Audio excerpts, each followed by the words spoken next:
Alright, KONKR Pocket Advance, start talking. About what? Don't play dumb with me. The games. Let's hear it. I play a few. Game Boy Advance? Nope. PlayStation? Maybe. Dreamcast? PSP? Nintendo 64? Never heard of them. I heard you even play a little bit of GameCube. You got proof? Yeah, I checked your SD card. Crap. I want to speak to my lawyer. You don't have a lawyer. You can't afford one. You're a budget handheld. No! Oh, thank goodness. It was just a dream. Morning, sleepyhead. No!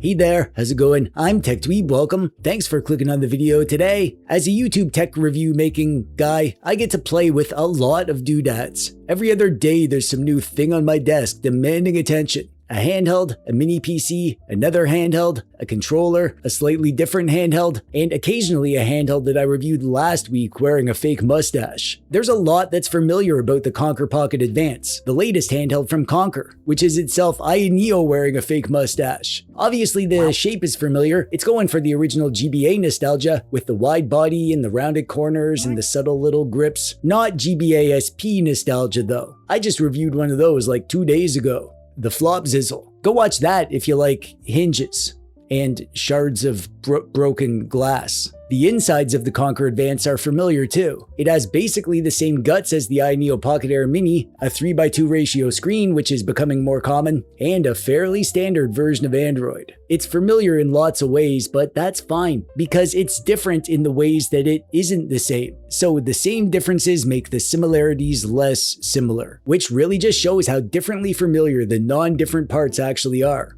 But like, same difference, right?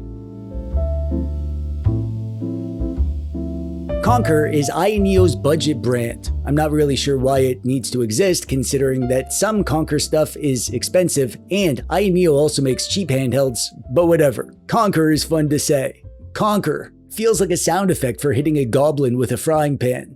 Neo sent me this KONKR Advance for a review. Thanks, Neo. However, I'd already ordered one for myself, but unfortunately, I ordered this same retro colorway, so I'm gonna email them and ask to switch mine to orange. There's also indigo blue, like the original GBA, plus pink and transparent black. Although, those last two colors were announced after the orders opened. It's a bit annoying. Like, just show me all the colors before I make a lifelong commitment, Neo. I can't make informed decisions under these conditions. I can barely make toast. Hopefully they'll let people change their orders since shipping hasn't started yet. My orange future hangs in the balance. This bad boy is rocking the MediaTek Helio G90T chipset, which is the same chip that we got in the Neo Pocket Air Mini, by the way. We get either 3GB or 4GB of RAM and 32 or 64 GB of internal storage with microSD expansion. It has a 3.5-inch 3:2 ratio LCD with a resolution of 960 by 640, along with Wi-Fi 5, Bluetooth 5.0, a 4000 mAh battery, and it's running Android 12. The price is $89 for the 3GB of RAM version and $109 for the 4GB of RAM version. My version is the 4GB version, by the way.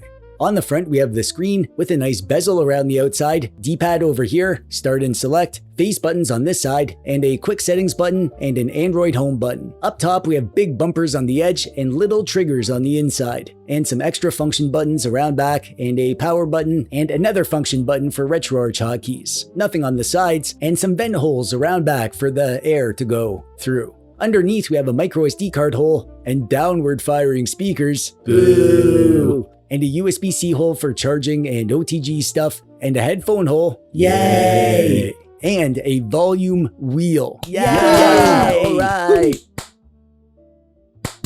Handhelds can be beautiful in lots of ways. Some are sleek, some are cool, some are flashy, but I'm drawn to the ones that look old. I find old things beautiful. That's why I'm always hanging out with your mom. Most of my favorite handhelds have this exact vibe. Beige plastic, red buttons, and black and gray accents. The sacred colors of ancient Nintendo doodads. So the Pocket Advance is pulling double nostalgia duty. It has the shape of a Game Boy Advance, dressed like an original Game Boy. The result feels like an artifact from a past that never happened. And I love it so much, I want to chew it.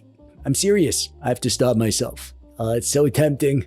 I don't have an original GBA, but I do have the RG34XX, which I call the thick bezel. These are extremely close in size, although the thick bezel is a bit lighter and it feels a bit more hollow and toy-like. The controls feel completely different. The KONKR is much more powerful, its screen is much sharper, and it runs Android instead of Linux. The thick bezel is cheaper though, and less chewable. The KONKR Advance also has the nicer shape in my opinion, with this textured plastic around back that feels fantastic. Even the sides and the bottom and the top look thoughtfully designed. I could point out every tiny detail I like, and there's lots here, but I know you're probably not as into corners and ridges as I am. As a product design dweeb though, this thing is pushing buttons that I didn't know I had.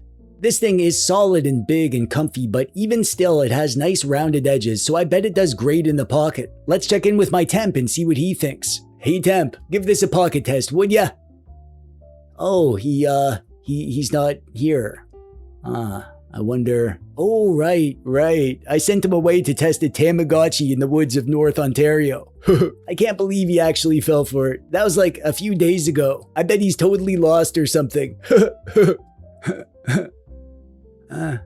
When it comes to the controls, honestly, they're pretty great. The D-pad is big, nicely shaped, and it sits fairly low, as do the face buttons, but they feel amazing. They use this extra squishy rubber membrane that feels soft and quiet and just deeply pleasing to my squishy brain. I can't think of another handheld that feels quite like this. The D-pad itself is solid, inputs are accurate, there's no false diagonals, and intentional diagonals are easy to hit when you need to. I also love the bumpers. They're large and shaped more like the original GBA's shoulder buttons, but use that same lovely membrane as the face buttons. They feel great and they're extremely quiet. L2 and R2 are kind of small and in the middle, and they use micro switches, so they're a little louder but nothing obnoxious. Nothing like you. The only major control limitation is the lack of an analog stick, which makes analog-only games awkward. That's fine, I wouldn't want a stick on here spoiling this lovely GBA-style layout anyways, but INEO should give us a shortcut that makes the D-pad mimic an analog stick, instead of forcing us to rebind it inside individual emulators or for individual games that need it. That functionality really should just be standard on every stickless handheld. Put a D-pad to analog toggle, even just in the quick settings panel or something. INEO, if you're listening, please add this. I've done all the hard work by complaining. It's the least you could do. The screen is a big selling feature here. I think it's the same screen from the INEO Pocket Micro Classic, if I'm not correctly mistaken. It's 3.5 inches, which is a nice middle ground size, with a 960 by 640 resolution, so it's crispy and it has plenty of pixel density for scaling and shaders and other things that normal people probably discuss at parties, I hope. More importantly, it's 3:2, my favorite aspect ratio, and that's because it's the perfect middle ground. 4:3 games only have small bars on the sides, while 16:9 games only have small bars on the top and the bottom. So nobody gets everything they want. Just like life if you think about it. Except, of course, for Game Boy Advance. This thing is perfect for GBA, which is important because, I mean, look at this thing. Look at it! It's obviously trying to be a GBA, and the resolution here gives us perfect 4x GBA integer scaling, so pixels look beautifully sharp and balanced. It's also higher resolution than most GBA-focused handhelds, giving LCD shaders more room to convincingly recreate the dim little screen that we spent decades replacing. It gets extremely bright at the top end and very dim at the low end. And when you combine that with the quiet, squishy buttons, it's perfect for playing in bed without waking your sweetie. Assuming that your cat is named Sweetie, of course. And the sound is pretty good. We have stereo speakers and they're alright. Obviously not ideal that they're downward firing, but they sound pretty good. I mean, this is a $100 handheld, so you shouldn't expect incredible speakers, but these are good enough, for me at least. So don't worry, you can watch all the TechDweeb videos that you want on here. That's all you need to be happy, right? Beep. Beep. The system on here is Android. It's a typical iNeo system with a quick settings panel that you can summon anytime to change performance modes and fan settings and various other settings-based activities. iNeo also includes its own front-end launcher. It's fine. I don't particularly like it, but it gets the job done. Much like me. Thankfully, you can replace it with whatever you want. I usually use Nova Launcher, but this handheld felt like it deserved something more console-like, so I set it up with ESDE as the front end. Now, all my systems and games live right here on the home screen. When I exit a game, I come straight back here, and if I need Chrome to Google myself and make sure I still exist, I can launch it through ESDE. I'm also using the TechDweeb theme for additional retro flavor and mandatory brand compliance. I installed RetroArch for the older systems, PPSSPP for PSP, Dolphin for GameCube, and NetherSX2 for PS2. I also installed Azahar for 3DS, but I couldn't find anything that would launch. And I skipped Eden for Switch and Game Native for PC games because this simply isn't powerful enough for that high-end stuff. Which brings us to gaming. And here, expectations need to stay reasonable because this is not a super powerful chip. Keep in mind, this thing costs $100. It's the same Helio G90T as the Pocket Air Mini, which topped out around Dreamcast and N64 with a sprinkling of GameCube and PS2 on good days. What's interesting is that it performs better here. My unit has 4 GB of RAM, so that might be helping, although cooling and software could be involved too. I don't know. I mean, I'm a YouTube tech review making guy. It's not like I'm supposed to know what the heck I'm talking about or anything, right?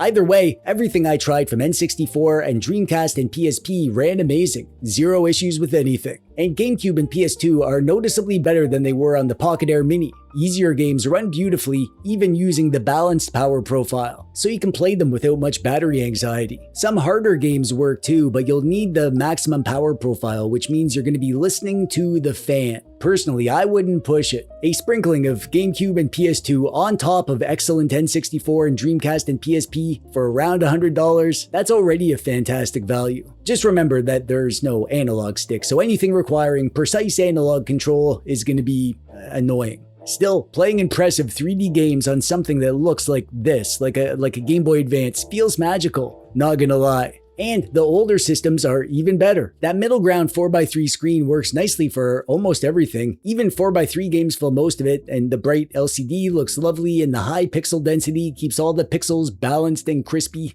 Plus, older games run happily even in the lowest eco profile, so you get much better battery life. More on that in a bit, but the true star of the show, the reason to get this, apart from all the other reasons, is GBA. This thing looks like a GBA, feels like a GBA, and plays GBA perfectly. As I gushed about in my recent Flopsizzle video, the GBA is my favorite system to emulate. GBA fans have been eating good lately, and I'm just smitten with it here. The nostalgic shape and the gorgeous scaling and controls all feel perfectly suited to these games. And the timing is perfect. The Dusty Game Society is this kind of retro game book club that I run for my patrons, and this month we're playing a GBA game. I'm not telling you which one yet, it's society business, you understand. You'll have to wait for the monthly video to find out, but I like playing my DGS games on something that can record footage because I make my video every month, and I wanted to use the Flopsizzle for the GBA vibes, but I couldn't record on that, and I sulked until this arrived because the KONKR Advance can record, and it's perfect for GBA, and its dim screen and quiet buttons mean that I can play in bed without waking all the supermodels that I have sleeping over literally every night. And real quick about the battery, I did 2 battery drain tests. On the high end playing PS2, I calculated almost 4 hours of game time. And on the low end playing NES on the lowest power profile, I calculated over 18 hours of game time. Which is actually pretty great considering that most of the time I'm going to be playing lower end 2D stuff on here anyways. I should mention that the fan isn't great. It does a good job cooling, and you won't need it unless you're actually playing higher end 3D stuff, but when the fan kicks on, it's kinda loud, and the noise isn't something that I'm comfortable listening to in a quiet room.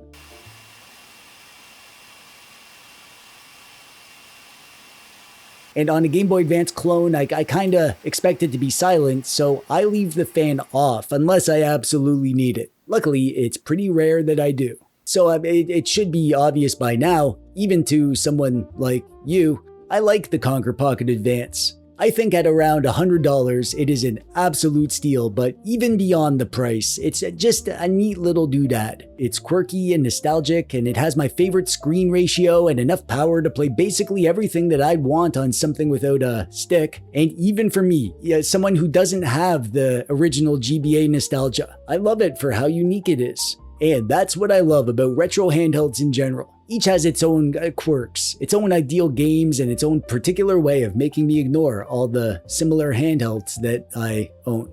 The Pocket Advance isn't some revolutionary shift in the industry or anything. Other handhelds share the aesthetic, lots of handhelds are more powerful, some are cheaper, but nothing else has this exact combination of shape, screen, controls, performance, and chewability. I love it, but I love everything, so don't use my emotional instability as purchasing advice. I've told you what it does, and if that sounds good, you'll probably like it. And if not, you probably won't. But regardless, you should probably click like and subscribe and leave a comment and feed the algorithm an engagement pellet. The algorithm has been hungry lately. If we don't keep it fed, it'll feed itself. And I do not want it coming for my supermodels.